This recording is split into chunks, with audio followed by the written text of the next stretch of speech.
অবৈধ প্রবাসীদের সাধারণ ক্ষমার মেয়াদ বাড়ালো কুয়েত।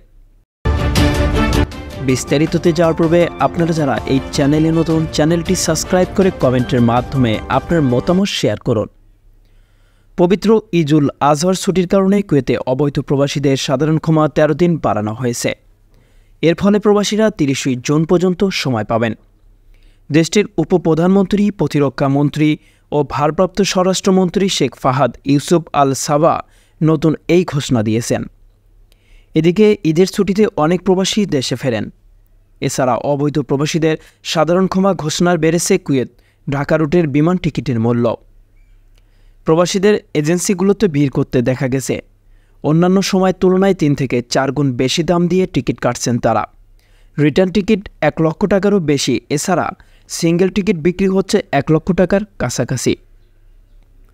যেসব প্রবাসীরা আকামার মেয়াদ নেই এবং পাসপোর্টের মেয়াদ নেই, এমন ৪,০০০ বাংলাদেশিকে আউটপাস দিয়েছে বাংলাদেশ দূতাবাস। এদিকে সাধারণ ক্ষমার প্রবাসীদের কথা বিবেচনা করে কুয়েত ঢাকা রুটের বিমান অতিরিক্ত ফ্লাইট পরিচালনা করার জন্য দাবি জানিয়েছেন ভুক্তভোগী কুয়েত প্রবাসীরা। সংবাদের এ পর্যন্তই। পরবর্তী নিউজ আপডেট পেতে আমাদের সাথেই থাকুন। ধন্যবাদ।